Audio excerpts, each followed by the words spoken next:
While the cyclone season hasn't even started yet, Lola has developed because of warmer than normal seas.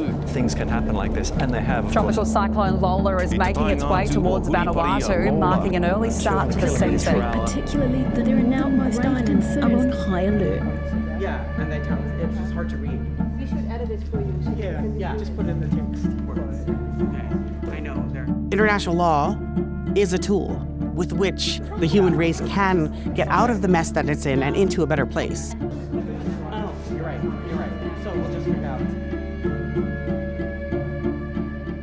There is an urgent need for a collective response to climate change, grounded not in political convenience, but in international law. There are these readily identifiable group of states who are causing climate harm. What price are they going to pay for what they're doing? How are they going to be stopped? We're actually asking this court to do, the judges of the World Court, we are simply asking them to apply international law to the conduct responsible for climate change. Vanuatu is a nation of islands and island peoples. We look to the court for recognition that the conduct which has already caused immense harm to my people and so many others is unlawful, that it must cease, and that its consequences must be repaired. In the International Court of Justice, oftentimes when you get to this level in advisory opinion, it is mainly the big law firms that pitch to represent a country before the court. It's a very tiny, I don't know, sequestered, elitist kind of thing where you build four walls and you keep everyone else out. And knowing that, from the very beginning, we understood whoever stands for a country needs to be from that country. It needs to be about representation, not some fancy European or New York white male lawyer, let's be honest, but folks they have never seen before. In the beginning of this process, you had no shortage of naysayers. It was clearly communicated to us that they believed that they had a prior claim to this space, that this space was really like a closed club, for lack of a better word, and that's not what it is. It's not what it's meant to be. It's not what it should be. International justice is something to which we are all entitled. We all should be here.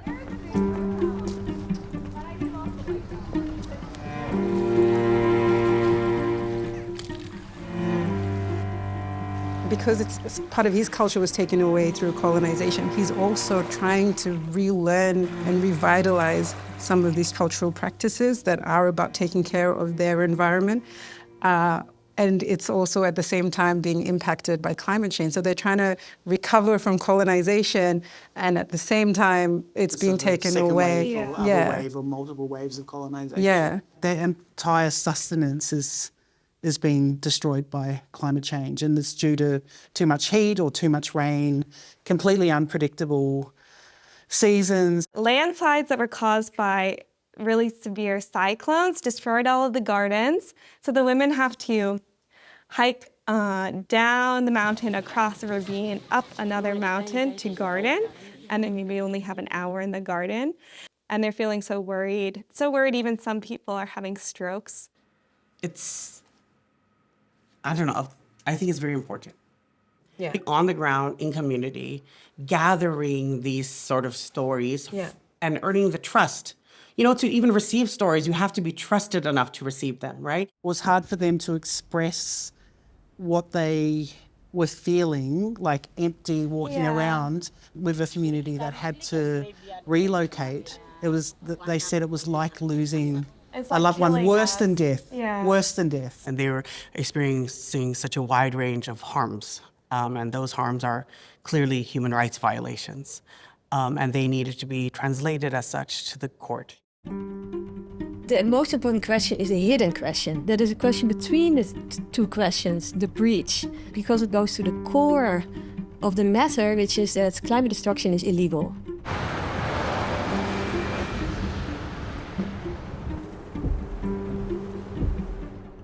The World Court has been asked what are the obligations of states to protect the climate system for present and future generations, and what are the legal consequences when states don't do what they're supposed to do. We believe that the wide range of international legal rules have already been violated. It's happening in real time, and it triggers legal consequences. And I mean, opening the door to climate reparations. Yeah. This is really exceedingly concrete. Yeah. Even if all of the court is really doing is dispelling legal ambiguity, that lack of authoritative legal clarity has been what has hindered our collective efforts to avert the climate catastrophe.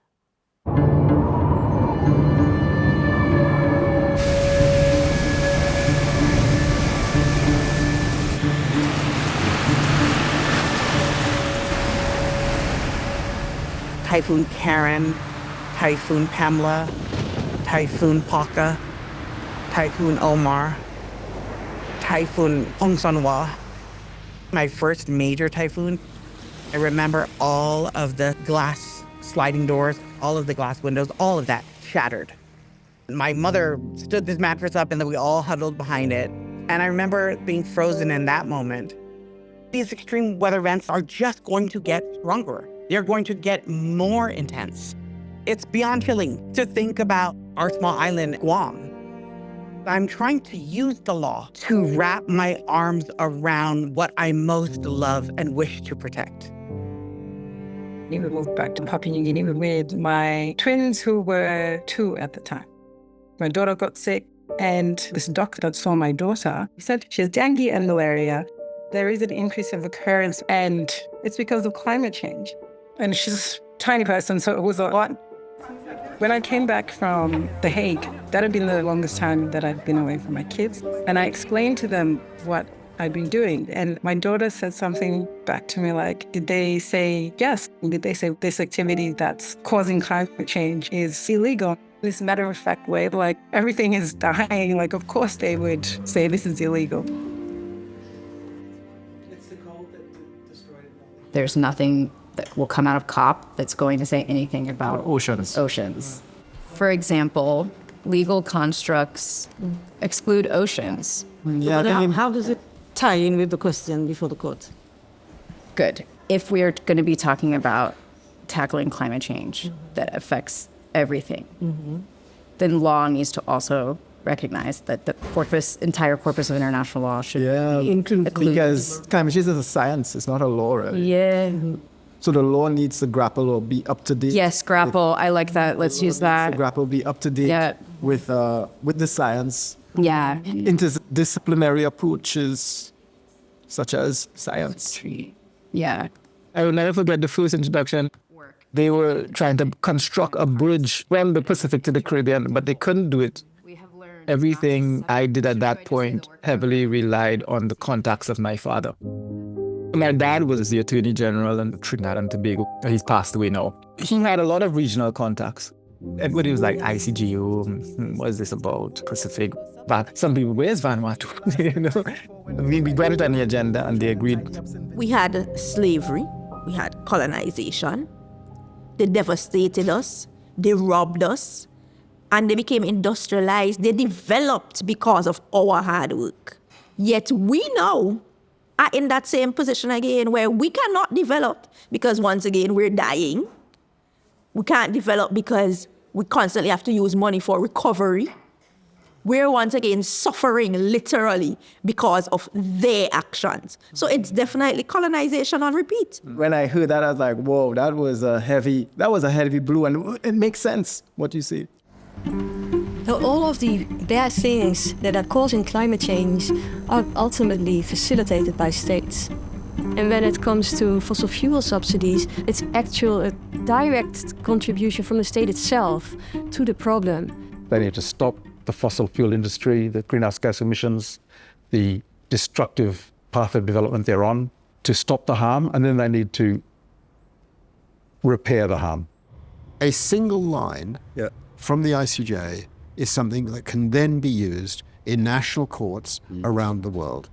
All the way from municipal councils to Supreme Courts, this opinion will be used by anyone arguing for greater, more ambitious climate action.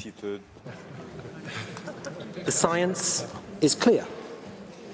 Human activity is leading the planet to warm at unprecedented rates. The Attorney General for the UK came and he began his statement like he was in our corner.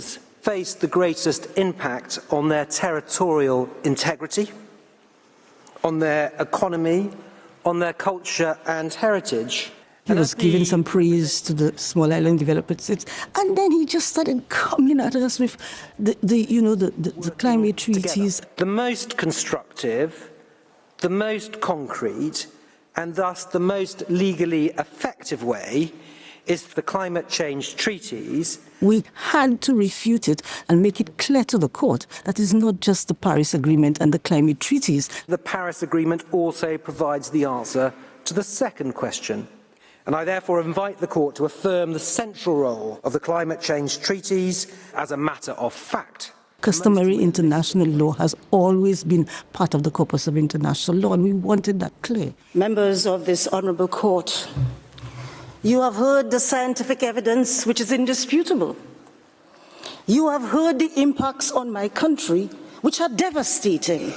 We were colonized by them. The British fought for St. Lucia 14 times. You can't be fighting us again right here. According to these states, human rights law and even customary international law do not contain existing or current obligations which ensure the protection of the climate system. This cannot be legally correct. So that was why we came with so much energy. Way back in early 1990s, the world decided to see climate change as an issue that needs to be addressed. And that's the origins of the United Nations Framework Convention on Climate Change, the UNFCCC. We have been continually frustrated by the UNFCCC process that's gone on for over 30 years. Along the way is the Kyoto Protocol, which tried to establish binding targets for reducing greenhouse gas emissions, but failed to do so. And then, of course, Paris. Paris held a promise, but the promise essentially hasn't really been kept. We just see that these emissions keep rising. So states put forth pledges that are absolutely not ambitious enough, and also often don't even keep them. So it's not about ditching Paris, it's about saving Paris. Yeah. So basically, we have a problem, we need to address it, but no one's directly responsible for that problem, which we all know is a lie. Yeah, I mean, the UNFCCC and Paris and Kyoto, they have failed. They have not done the necessary. We have to recognize that it's failed. So what are judges to do in the face of an inability and an unwillingness of states to act? We want them to go beyond, look at the entire corpus of the international law, the soft law, the cases, the treaty law, the human rights aspect of it. We want them to look at everything holistically, not just pinpoint what suits you. Yeah. Don't use it as a shield. Don't hide behind it. Australia contends that the UNFCCC and the Paris Agreement are the standards. Germany submits that the Paris Agreement and the UNFCCC. China also hopes that the court will uphold the UN climate change negotiations mechanism. This is the only viable route to effectively address the climate change crisis. There's so much white noise. There's so much dabbling in the dark art of wordplay. It's like a kind of legal mischief. And it has to stop because the human race needs to effectively address the climate crisis. Certain states say, the problem's too hard, it's too abstract. It's abstract people and abstract impacts on those people caused by abstract things. And that's just disrespectful. So irritating. It's about Pacific Islanders, but it's also about the developing world, and especially, I think, countries in Africa who've not had this opportunity yet. Responsibility of the judge to manage the risk of their chambers. So I think that's the usual presumption, but I don't know if you've talked to Margaret about it before. But I think it's so significant that the legal team that has led this effort has been based in the Pacific, a region that is already reeling from the adverse effects of climate change. Everything from sea level rise to ocean acidification. And so there's this sense of urgency, like that you can't reproduce if you don't really experience it yourself. It was the students from the Pacific that started this process because they also could see what was happening and understood what the stakes are. I think, coming from Pacific Islands, you have a lot of communal living. Everything is about community, nothing is about the individual. We have done what we set out to do. We have taken the world's biggest problem to the world's highest court. It was possible because like-minded people, young people around the world, first of all, and civil societies and the United Nations General Assembly states unanimously supporting this. This is the international community coming together, and this is how it should be. I always think about that saying that said I need to be a voice for the voiceless. And it's no, they have a voice, just let them be the voice. And the court cannot take into account differences in financial economic power. And so that was the first time ever. It's over 30 years of UNFCCC process to be actually on an equal standing with a voice that's equally heard. So the first half of that day, we had the Vanuatu, then we had the Bahamas, we had Antigua and Barbuda and Barbados, who came very prepared, very strong, and very impactful. This thing, it's like the gathering of the stories and the presenting them. The Solomon Islands, New Caledonia, Kanaki, Papua New Guinea, Vanuatu, Fiji. There's something like a sacred duty. It is our work to discharge this duty, and it's our work to bring it to these judges. It needs a collective action, not just one person to make a change. Everyone equally contribute to that change. You watched the judges, and when the young voice came up to speak, every judge lifted their heads and focused on her. We saw this tiny person standing in front of the judges, but I was standing on the shoulders of giants. I felt like I was telling them what they need to hear, and not what me, Cynthia, want them to hear, but what everyone wants them to hear. So in that moment, I felt the power shifted to me. The peoples of Melanesia live exceptionally close to the earth, and thus feel the vandalism visited upon it acutely. Moreover, theirs represents living, breathing, alternative imaginations. Imaginations other than the one that has brought this planet to the brink of ecological collapse. I'm a Pacific person. I understand from my own personal history loss of culture. And I do talk about it as climate dispossession because I actually think that what's happening is it's a form of violence. They have to literally show all of themselves, even the things that are sacred to them, just to show the world, that they deserve to live. Why? Is it not enough that you can see what's happening to them? But apparently that's not enough. We took this journey for a long time. Now it's before you. We've handed over the task that we've carried for a long time. And now it's before you. We are looking to you with the hope that you'll be the leaders we need.